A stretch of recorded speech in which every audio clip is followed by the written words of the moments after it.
Welcome to an extra spooky Halloween edition of Real Entertainment. I'm Dalton Ballou. And I'm Casey Parrish, and we are your hosts. Halloween is actually my favorite holiday. Is it really? Well, lucky for you, we've got some extra spooktacular treats on today's show, including some very creepy Ouija board news. Oh, no. And if that's not enough for you, we'll sit down with a real-life ghost hunter. Then we'll even show you how to make fake blood. Well, that looks extra tasty. I'm gonna go have to get some myself. We'll be right back after this commercial break. I wanna be loved by you, just you, nobody else but you. Whenever, wherever, we're meant to be together. And I feel like I just got home, and I feel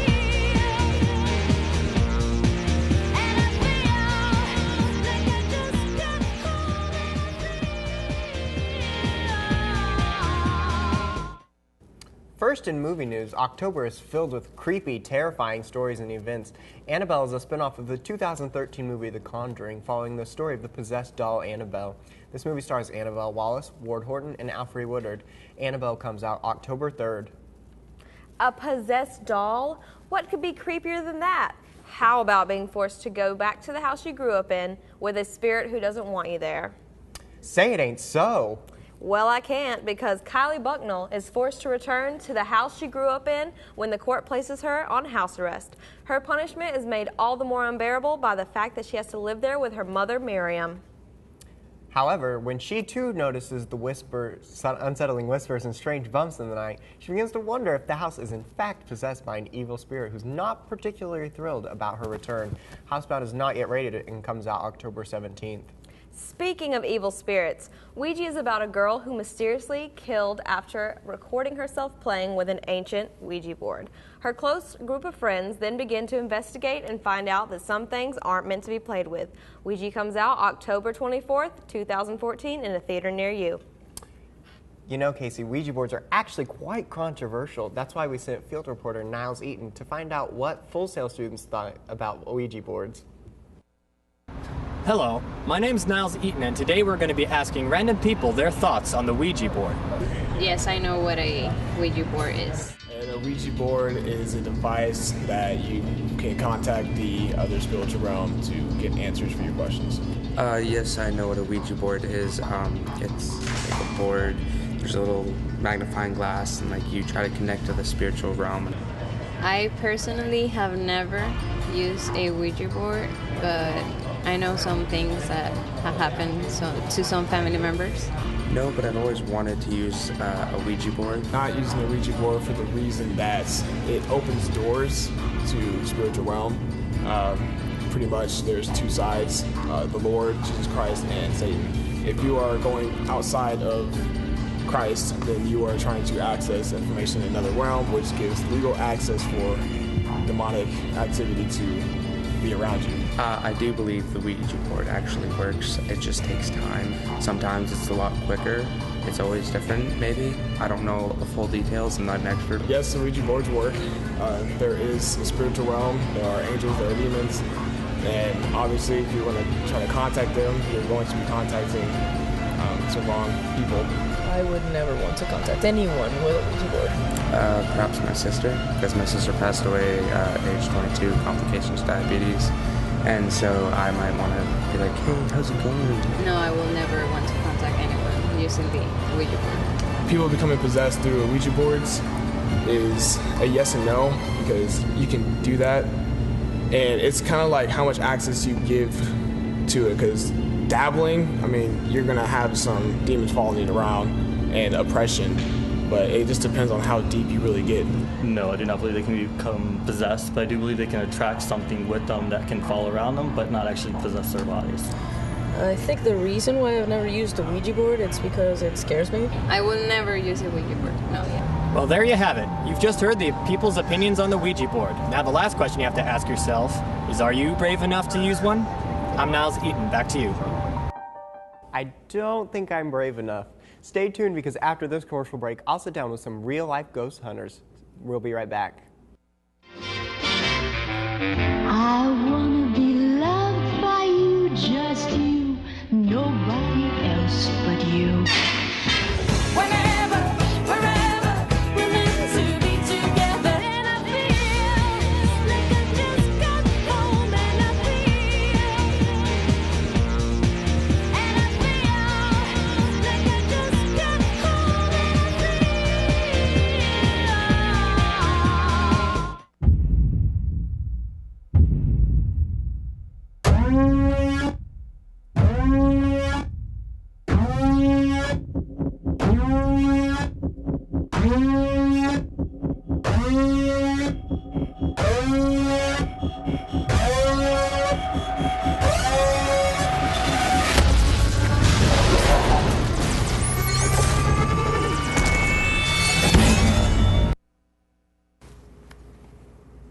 Welcome back. I have here with me ghost hunters Amanda and Harry. Thanks for coming on the show, you guys. So, how did you guys get started ghost hunting? Well, we got started about 4 or 5 years ago. I want to say we've been friends for quite some time and made the decision to make a pilgrimage to New Jersey, the land of the infamous Jersey Devil. I've heard of it. Yes, a supposed demon that haunts New Jersey. Having our rudimentary knowledge of ghost hunting picked up from the 13 Days of Halloween specials on ABC Family, we decided that we would try and approach the Jersey Devil, see if we had any contact with it, and lo and behold, that was our first taste of paranormal contact. Wow, so what is one of the creepiest things that has happened to you guys? Oof, I think the creepiest thing, we were at an insane asylum in Connecticut, and we stayed overnight, and when we were packing up our stuff the next day, I noticed some stinging on my back, and when I looked, there were these 3 long claw marks, and they say that demonic presence usually occurs in 3s. So, I don't know, but that was a little scary for me. That does sound awful creepy. What is one of the most haunted places that you guys have been? Well, that would have to go to Blood Forest. Yes. What a even scary name. Actual name of the location, it's a forest in Massachusetts, about 20 square miles, and it's so heavily haunted that teens in the area have been known to dare each other to spend a night in the forest. It's almost guaranteed that you will have contact with some kind of a spirit in that time. So do you guys use any special equipment whenever you go on these ghost hunts? For the most part, we just use cameras. We initially used film cameras because with the celluloid it was very easy to pick up silhouettes and figures. But with digital, it does make the workflow quicker, being able to direct our hunts on location, on the spot, instead of waiting to develop our images and just shooting blind. We no longer pick up the silhouettes, but if it is a more dangerous ghost, it has been known to damage part of the image. With broken pixels and pieces of the shot missing, we typically know we're dealing with something a bit angrier. So you hear that. Even ghost hunters are switching from film to digital. So, have you guys ever had anything like follow you home? Not us personally, but we did have a crew member have something follow him home, and his family noticed the presence in their home.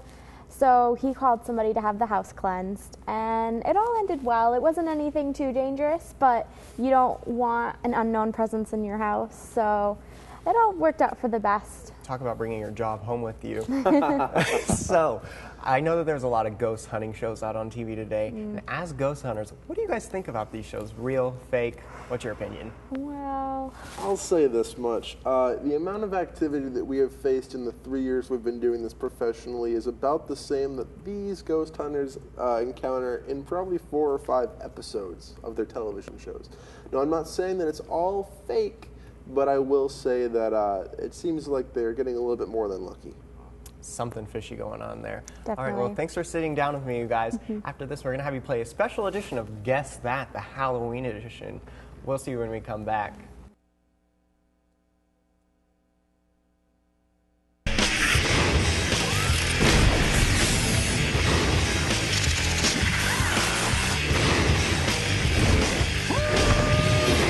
Yeah, I can fly. I just finally know what I have to do.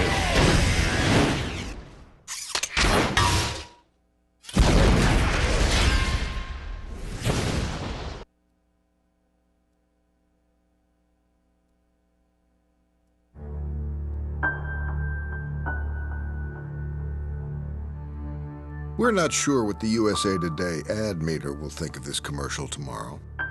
But we're pretty sure Mercedes, BMW, and Lexus aren't going to like it very much. Introducing the 375 horsepower Hyundai Genesis.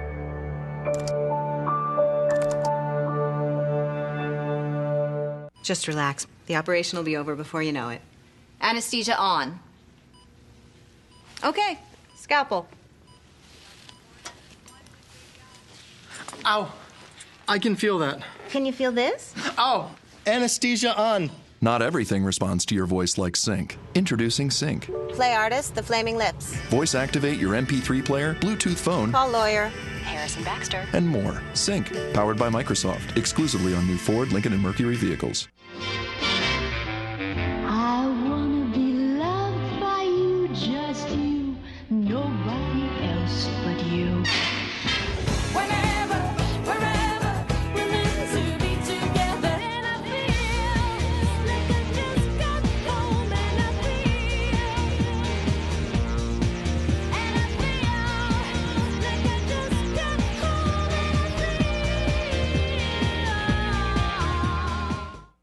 All right, welcome back. All right, Harry and Amanda, we are about to play Guess That Halloween Edition. Here is how you play. The idea of the game is that one person will have to guess what is being put on the green screen while the other describes it. Not giving it away, of course. Whoever gets the most right will win. Let's begin, shall we? We shall. Ooh, ha ha ha. Okay. All right. It's high school prom. It's going very poorly.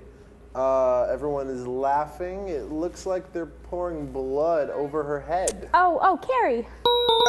Got Correct. it. Okay. Now we got there's a little girl, and there's a ghost. He looks sad. He's probably friendly. Oh, it's Lizzie McGuire. What is she doing? I saw that when I was little. Yeah, she's it's the friendly ghost. Oh, Casper. There you go. All right. Now we've got a demon doll. He's possessed. Annabelle? No, it's a guy. Serial killer. Used to be a movie in the 80s. It's modern now. Chucky. Got it. All right. Okay. We go. All right. It's a fairy tale adaptation. A guy and a girl being chased by someone who wants to eat them. Oh, Hansel and Gretel. Nailed it. All right, good job. Amanda, if you could come on over here and let's give Harry a chance. Hop on over there, Harry. And let's see if you can beat Amanda. That sounds terrible. You should rephrase that. Well, let's see if you can beat her score then, Harry. All right, Amanda, it's all up to you. All right.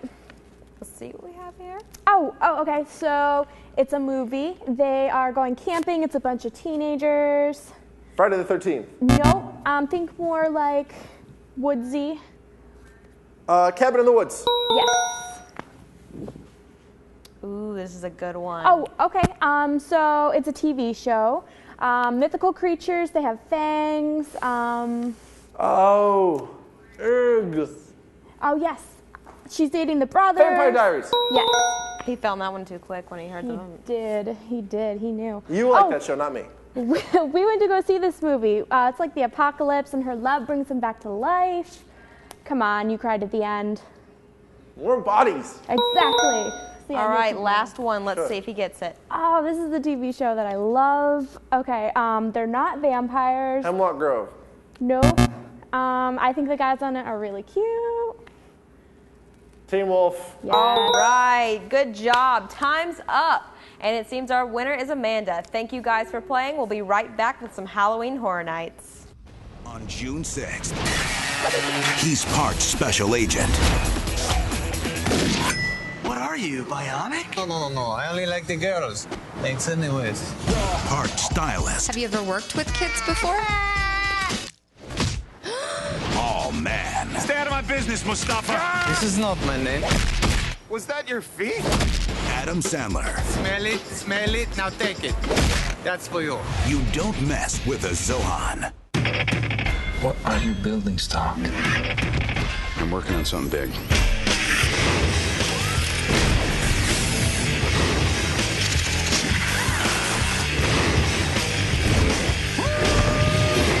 Yeah, I can fly.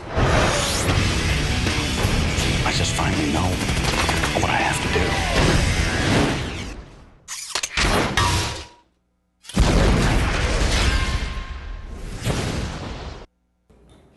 Each year, Universal Studios puts on the award-winning Halloween Horror Nights, including all-new haunted houses, spine-chilling street experiences, outrageous live shows, and more. We sent our field reporter, Nara Galvan-Nieves, to talk with a former zombie scare actor from the Halloween Horror Nights. Hi, I'm Nextura Galvan-Nieves, and I am on location about to interview a Halloween Horror Nights employee, Carrie Vaughn. Let's see what he has to say. We asked Carrie how the audition process was like to become a Halloween Horror Nights employee. The audition process, it was actually simple. You know how they like to do things online nowadays. You just go to universalorlandojobs.com or something like that and submit an audition date. They brought us outside, and then we had somebody come outside, call out certain numbers. Mine was 1152. Mine was not called. When yours is not called, that means that you got cast for Halloween. Training for Halloween Horror Nights is also easier than it seems. Training was simple as any other, man. I mean, last year it was Walking Dead, so basically just walk around like you're broken and you're dead. They gave us a code. It was either you were a red walker, a yellow walker, or a green walker. I got yellow, which means you're at half speed, half responsive to anything around you. They ask you to make certain noises, like if you're like, it creates an effect, I guess, that they're looking for. The schedule at this annual event can be very stressful, says Carrie. The work schedule is real simple. You go there and they ask you to clock in at a certain place, a certain time. Mine was 5:45. So, you clock in and they'll sit you down, they'll get you your makeup, and then they'll put you out on set. It was really tiring and really, stressful to try to keep up with it. Carrie even got prizes for working the event. When you complete the season, they give you this patch, and it says Character Cast 2013 Halloween Horror Nights, Universal Orlando. Yeah, but I got that, and that's only a patch you can get if you complete the season from start to finish. So I got that, and I ended up getting the Halloween Horror Nights 23 Street of the Year trophy. Finally, we asked Carrie if he enjoys working in Halloween Horror Nights. There's no other experience quite like it. People will say, oh, skydiving's the best, or, bungee jumping or snowboarding or all these other different activities will be just the best ever. But there's no other experience quite like working behind the scenes of Halloween Horror Nights. I mean, it's just something else, something different that not everybody can say that they've done. And that is what Carrie Vaughn had to say about being a Halloween Horror Nights employee. Back to you guys in the studio. Halloween Horror Nights begins September 19th through November 1st. Check the complete schedule at HalloweenHorrorNights.com. After this break, we'll be back with a local costume maker.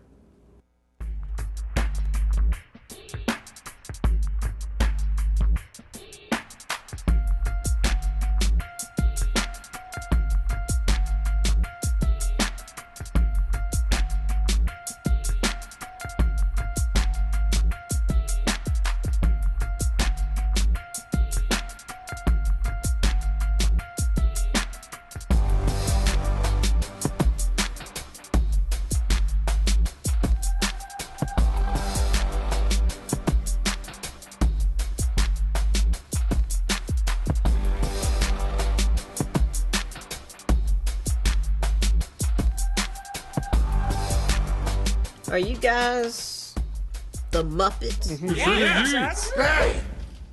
I'm a Muppet.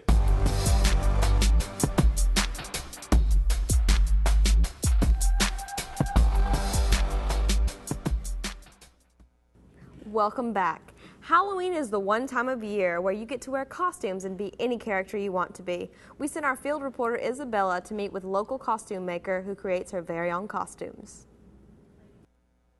Hi, I'm Isabella, and today I'm here with Flags to talk about how to make your own costumes. My name is Lex Lambert. I'm 20 years old. I'm from Myrtle Beach, South Carolina.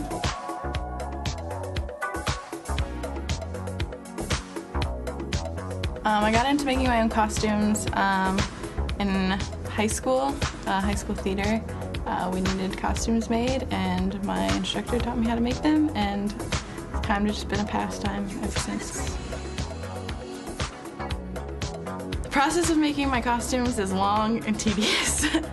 I start out by looking through characters, specifically for these that I do, like more cosplay type things. I start looking through characters, deciding what fabrics I would need, how much money it would cost, if I'd be able to make it at this time. And then once I decide all that stuff, I take a nice little trip to Joann's Fabrics and I pick everything up. What inspires me to make my costumes is mostly films or TV shows. Most of the costumes that I end up making are from Disney movies. A little bit obsessed with Disney. And currently I'm working on a couple of Game of Thrones costumes, not for me, but for other people, and those so far have been so much fun to make.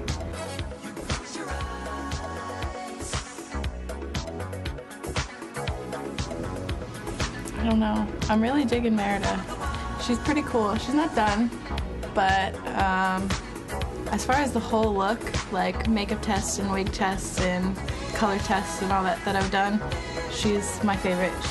A lot of work has gone into her, but so far she's definitely my favorite. I'm currently working on 3 things. So I'm in the end stages of Merida, in production of Oberyn Martell, and I am in pre-production for Astrid, How to Train Your Dragon 2.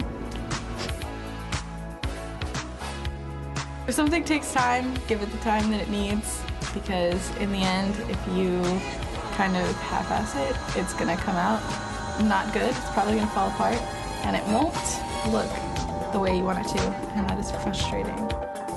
And that was it for today. I am Isabella Pedrecci. Back to you. Wow, that is so awesome that she creates her own costumes. While we're saving money by doing it yourself, our very own Gory Tori teaches us how to make fake blood when we come back. I wanna be loved by you, just you, nobody else but you. Whenever, wherever, we're meant to be together. And I feel like I just got home, and I feel like I just got home,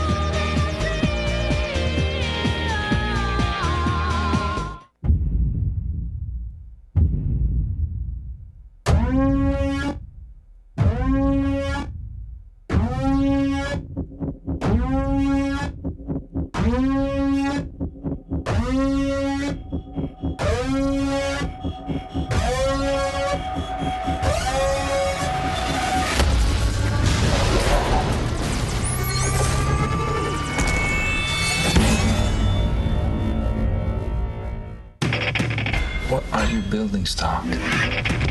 I'm working on something big.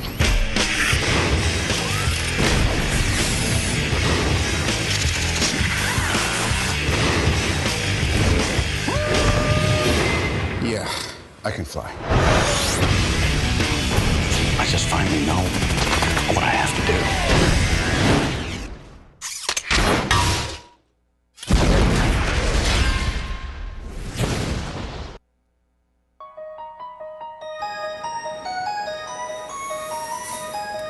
Hi, today I'm here with Gory Tori for a special edition of Tori's Special Effects Corner. So Tori, what are we going to be making today? Today we're going to be making fake blood. It's Halloween's right around the corner, and this is a really great way to have fun. Wow, that sounds really interesting. What's the first step? How do we get started? Well, the ingredients that we're going to need to do this, obviously we need a mixing bowl. Corn syrup is going to be our base, chocolate syrup, red and black food coloring, and cornstarch. Okay, what's the first step? How do I get started? All right, well, first you'll want to pour your corn syrup into a mixing bowl, and then from there, you take your chocolate syrup. And how much of that do you put in there? I usually just eyeball it, but you can use about a tablespoon or so, and then just mix that up. That looks delicious already. It does, doesn't it? Wow, it even smells good. I wish you guys had smell-o-vision back at home. This is a step that you can skip the chocolate syrup if you want to. If you have dark corn syrup, then it really isn't necessary because dark corn syrup is already very dark. So this is a step that you can skip if you want to. Okay, are we going to add some color to it now? We Make are. it look We're like going to start with the black. Okay, here's your black. You don't need to use very much of this at all. It is just to darken it. Okay. Just a couple of drops, not very much at all. You can always add more if you need to. So go ahead and mix that up. Wow. I like to use black instead of blue and green. I know a lot of people like to do that, but when you add blue and green, it kind of turns the blood maroon instead of red. You mean to tell me your blood isn't maroon colored? It is not, unfortunately. Wow, I guess I'm just an oddball. Must be. Okay, so there we got, now that looks about like We're getting there. Looks like It's some just- dark chocolate. Mhm. It does, it does. So next, you want to add your red food coloring. How many drops of that are we going to use? You really need quite a lot to get the perfect color. I usually start with about 8 to 10 drops, and then you can always add more from there. Wow. That's the great part about this is, you want to start with small amounts because you can always go back and add more to get that perfect color. Now I know that we're using all like things that you can get straight out of your kitchen. Is this edible? It is, yes. You can use it around the mouth. It's perfectly safe. I wouldn't use it around your eyes, but it is actually edible, unlike the things that you can buy in the store. So. All right. So it's perfect for any effect that you need, like to use blood around your mouth. You could even like put it in your mouth, spit it at somebody if you're feeling really bad. Absolutely. All right, our next step is going to be cornstarch. This is going to thicken it up a little bit and make it not so runny and watery. Wait, Tori, this brand is Argo flavored. Ben Affleck, are you in there? Great joke, Dalton. Thank you, thank you. I'm a comedian on the side. So pour it in there, and you want to stir this very slowly because it tends to slosh out if you go very fast. Yes, so this does look pretty messy. I think I should probably be wearing an apron. it is. An apron would definitely help, and it's very sticky as well, which can be a downside, but it is the effect is very realistic. I think it's so. probably a lot cheaper than going out and buying a thing of Oh, fake definitely, blood. And I don't definitely. think their fake blood is edible like ours is. It is not.